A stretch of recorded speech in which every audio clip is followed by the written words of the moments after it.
This is Spider-Man's Web 118, and this is another one for Luke, because the first one didn't actually have Venom in it. So here is a 4-part story with Venom definitely in it. He is 100% in this comic.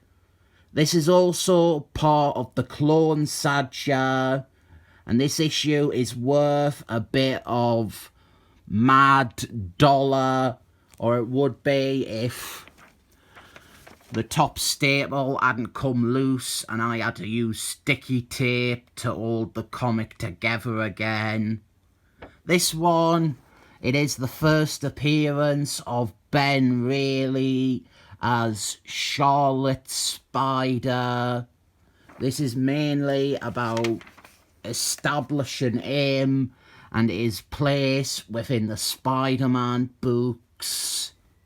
The Clone Saga is bad. Famously, it is bad. But there are some okay ideas or some good stories hidden in there. It's usually whenever they try to tackle the mythology or force things that it is unreadable poison. I think there are some merits to introducing a second Spider-Man like Ben Reilly. And if you want to pay off that clone thing from the 70s, that's a fine idea. This second Spider-Man allows those miserable middle-aged men who never got over Emma Stone dying to have a Spider-Man who isn't married, and you can do all the inexperienced stuff with him. Of course, how they went about it was colossally wrong. I mentioned that thing with writers wanting to reset Spider-Man to the 60s and 70s, and that was entirely the main intention here. They wanted to say that Ben Reilly was the proper Spider-Man, and all that stuff from after Emma Stone died didn't count, and it wasn't the real Spider-Man. Yeah, just fuck off with that.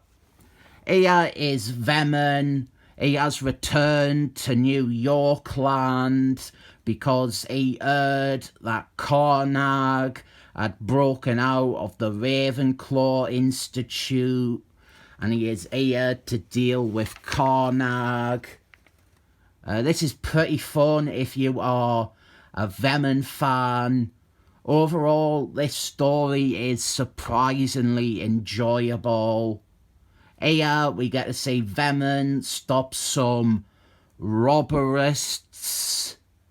I think Venom is taking a break from his non-stop mini-series to appear in this story, and we are putting him up against Ben Reilly.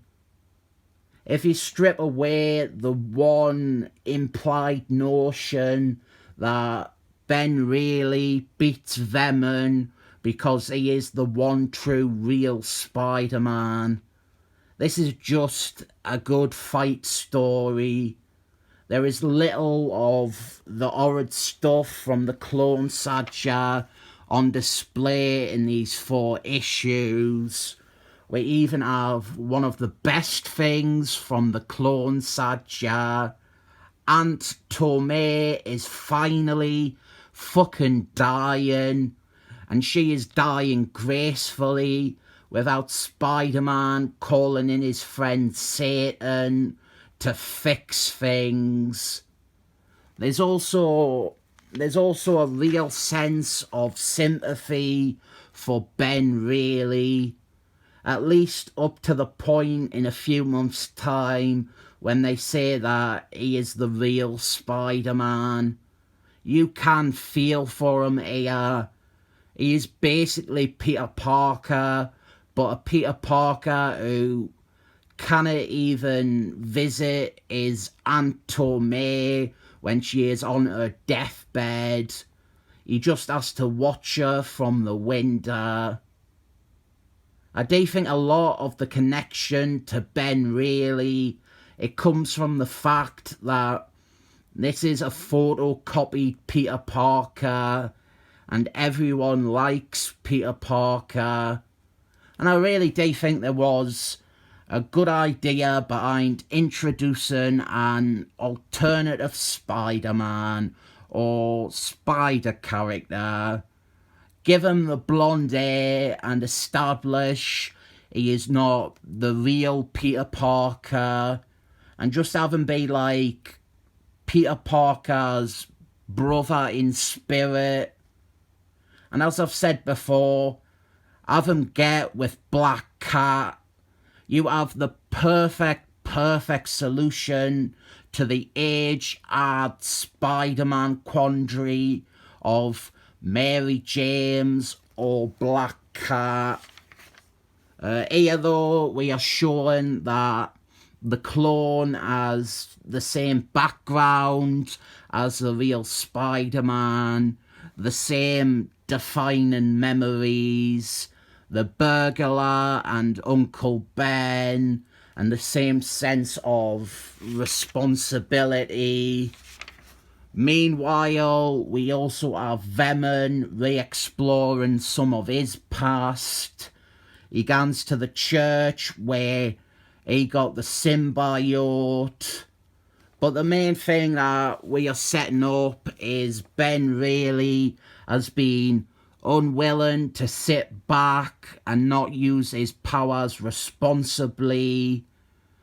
He remembers Emma Stone dying, and then he sees a woman trying to jump off a bridge.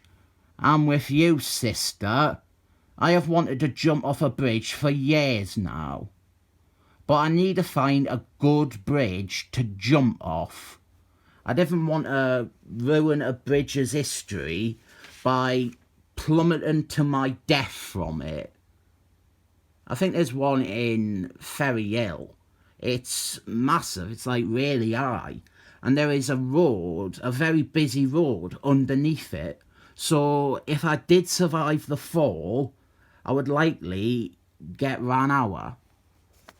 Ben Reilly, he swings into action and saves the woman because, like Peter Parker, he cannot just stand back and do now when he has the power to help people and make a difference. And this leads to him deciding he cannot deny his true nature after all. He puts on a costume, and the idea is that he doesn't want to just copy Peter Parker or Spider-Man. He doesn't want to bank on the real Spider-Man's name or reputation.